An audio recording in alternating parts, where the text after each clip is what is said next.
The man who killed Calvin Reese is in a prison 40 miles from here. They caught him in 2008. Same gun, same neighborhood, same kind of little corner store, 3 blocks over. I wrote the district attorney 14 letters asking him to just look at it. Just look. He never wrote back, not once. My name is Arthur James Patterson. I'm 69 years old. I've been in Donaldson Correctional Facility for 27 years and 11 months, almost 28. 28 years for shooting a man I never met. I was a mailman, United States Postal Service. 18 years on the same route, Ensley District, west side of Birmingham. I knew 412 houses by the number on the door. I knew which ones had dogs, which ones had babies, which ones never came to the box because the mama was working 2 jobs and the mail just piled up till Sunday. Calvin Reese owned the little corner store on Avenue I. I delivered mail to his store every weekday for 11 years. I knew the man. That's what they used against me. I grew up in Ensley, born there in 1956. My daddy worked at the Sloss furnaces till they closed. My mama cleaned houses over in Mountain Brook, white folks' houses, for 31 years. She used to bring home leftover roast beef on Sundays when the miss she worked for was feeling generous. I wasn't no troublemaker, not ever. I got one paddling in my whole school career, and it was for laughing when I wasn't supposed to. My mama cried when they called her about it. I was 13 years old and I cried too because she cried. I married Ruth Marie Coleman in 1979. She was a nurse's aide at Caraway Methodist.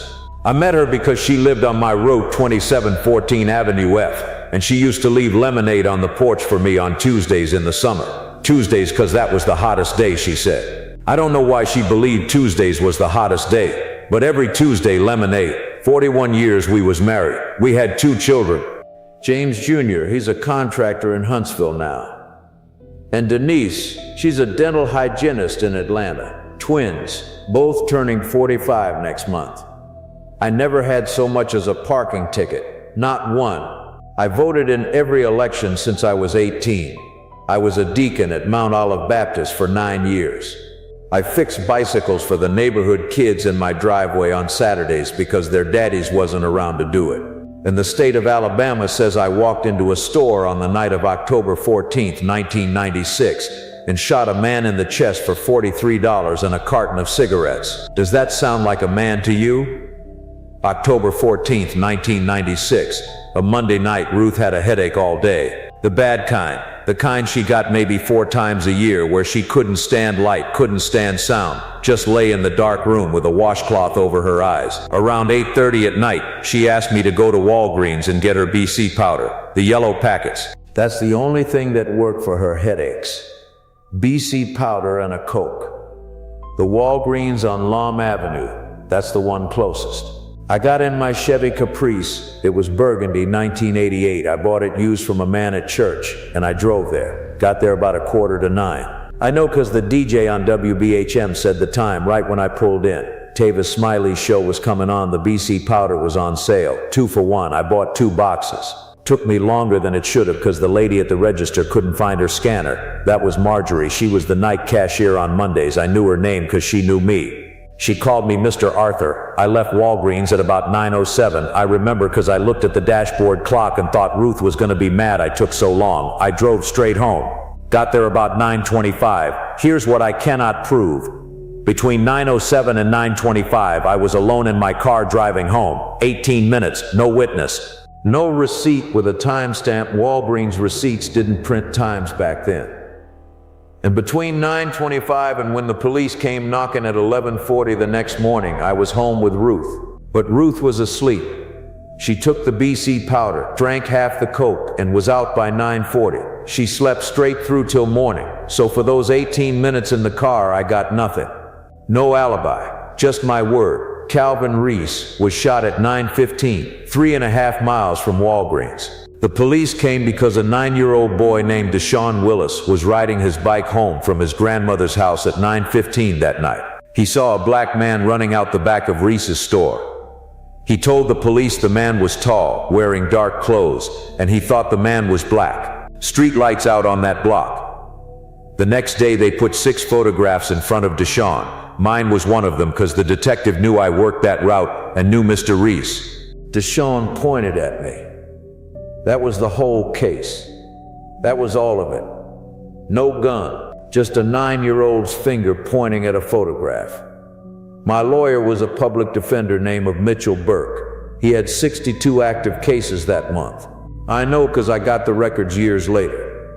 He met with me twice before the trial. Twice, both times for less than 30 minutes. He never called Marjorie from Walgreens. Never called the DJ at WBHM to verify the timestamp. Never subpoenaed the receipt from the Walgreens computer. Never did none of it. I didn't do it. The jury was out for 2 hours and 11 minutes. Mostly white, mostly older. Birmingham in 1997, I think you can imagine. That was 27 years ago. You know what 27 years feels like when you know you shouldn't be here. Neither did I, till it started piling up. Ruth visited me every other Saturday for 15 years. 15. Never missed. Not one. In 2009, she started getting tired. Said it was nothing. Said it was just age. She was 61. In 2010, they found the cancer. Pancreatic. They told her 6 months. She lasted 14.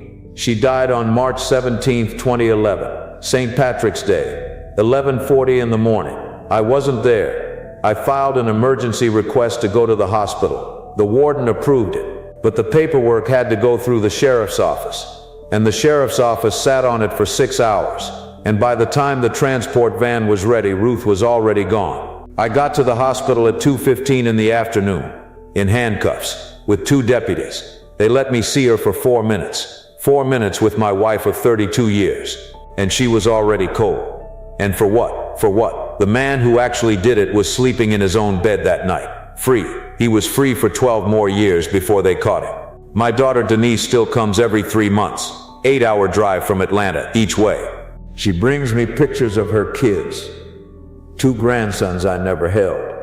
1 granddaughter I never held. The oldest one is in 7th grade now. She wrote me a letter last Christmas. She said, "Grandpa, I hope someday I can meet you outside. My son James Jr., he stopped coming in 2015. He stopped calling in 2016. The last letter he wrote me, I'll get to that. My mama, God rest her, she died in 2003. She died still telling everyone at Mount Olive that her boy Arthur was innocent.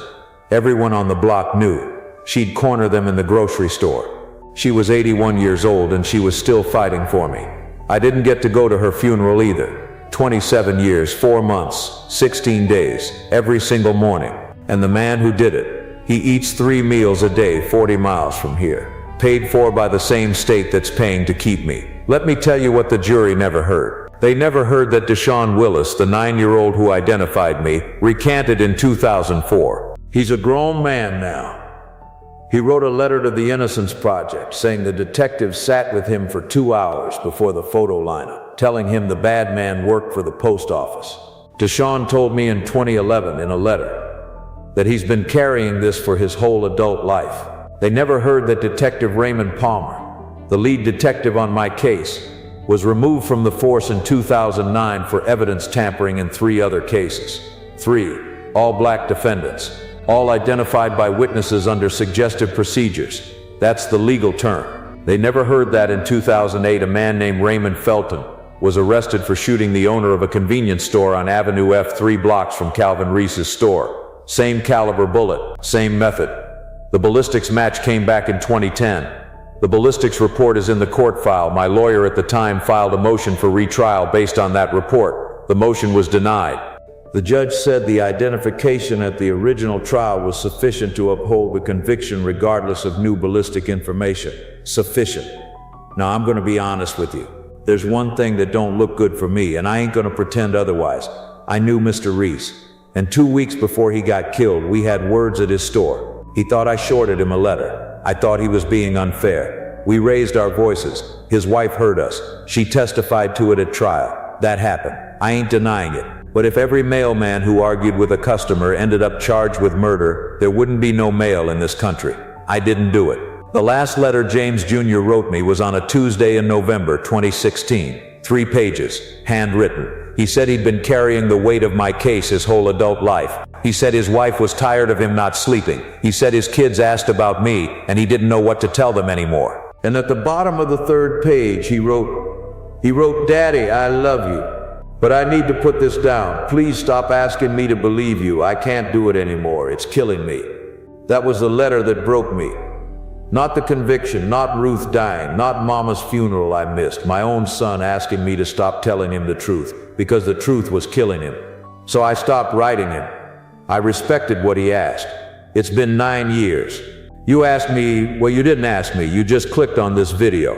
But if you had asked me what the worst part of prison is, I used to say it was the time. Then I used to say it was losing Ruth. Now I say it's this. The people who love you most are the ones who suffer most from your innocence.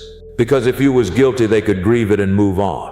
But innocent is a wound that never scabs over. Not for them, not for you. I used to pray for justice. Now I just pray for peace. They ain't the same thing. I didn't do it.